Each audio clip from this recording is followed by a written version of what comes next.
Polyrhythms are amazing. They're simple, concise, usually really short, and yet they're such powerful techniques to compose music with. So today I want to go over the reason why that is in 3 steps. The first will be, what is a polyrhythm? The second is, how do you make a polyrhythm? Because otherwise, what's the point? And the third will be, what makes a polyrhythm so great? Let's get into the video.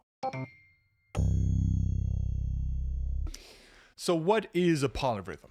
A polyrhythm is when 2 different rhythms, or contrasting rhythms, play at the same time, in the same time. So for example, let's take a bar and divide it into 2 pulses. Now let's divide it into 3 pulses. Now let's play them both at the same time. At the same time that there's 2 pulses, there's also 3. This is what we call a polyrhythm. And this particular polyrhythm is what we would call a 2 against 3. Now, there's also 3 against 4 or 4 against 5. You could do any rhythm you want. And these were just 2 against each other, but you could do 3 or 4. Your mind is the limit. Your sky is the... Part 2. So now let's talk about how to make a polyrhythm. There's a great method and a very easy one for learning polyrhythms, and more importantly, for getting a feel of them. So here's how you do it.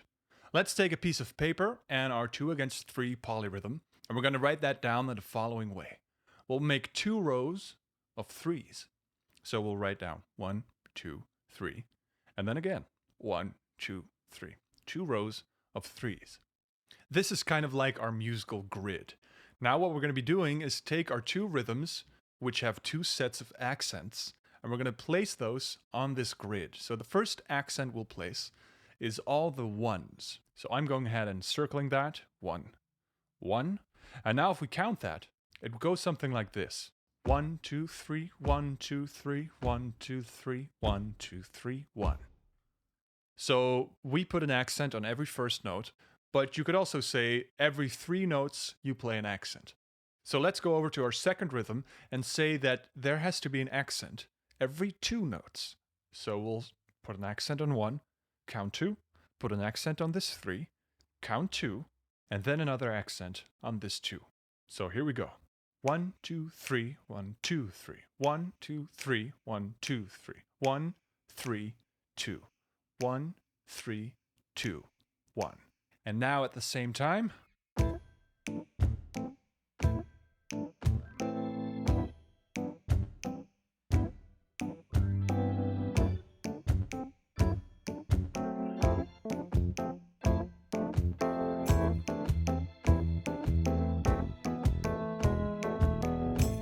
all right, pretty good.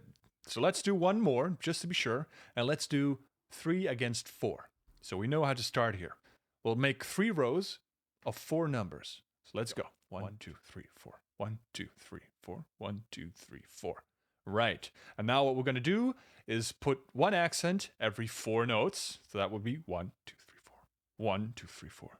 1, 2, 3, 4. And then a second set of accents every 3 notes. So that would be 1, 2, 3. 1, 2, 3. 1, 2, 3. 1, 2, 3. So there's an accent on the 1, the 4, the 3, and the 2. Let's hear what they sound like on their own, and then combine them right after.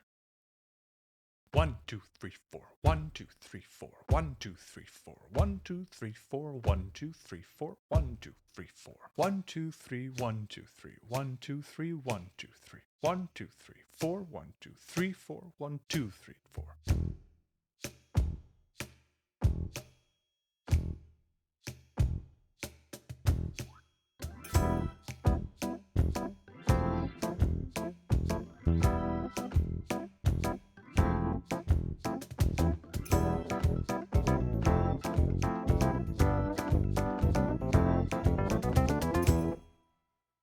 And so now we get to step 3, which is why polyrhythms are so great.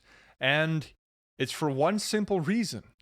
It's because there are multiple sets of rhythms.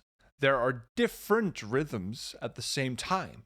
And so what you can do is you can switch between these rhythms in a way switch perspectives. And that is kind of where we're getting into exactly why it's so great, because you can switch, you can keep switching perspectives. And maybe the listener doesn't think that you're right. Maybe the listener hears completely different perspectives, and that's perfectly okay. And in fact, there's places in Africa where this idea is the main building block of the music, where you might find concerts in 2 against 3, but the 3 is against 4, and the 4 is against the 6. And you might notice 2 against 3 is half of 4 against 6. So you have 2 against 3, 3 against 4, 4 against 6, and 2 against 3 against 4 against 6. And this is such a crazy application of this simple concept, and it's just mind-blowing to me, and they know it. Just by switching those perspectives with your instruments, your lyrics, your sounds, it's quite incredible. And in fact, the songs and concerts based on this kind of material usually last for an hour or 2 hours, in some cases 3 hours, just switching perspectives between the same polyrhythmic loop. And this is why I love polyrhythms. The idea is so simple, but the power it brings to your composition is incredible. Thanks for watching.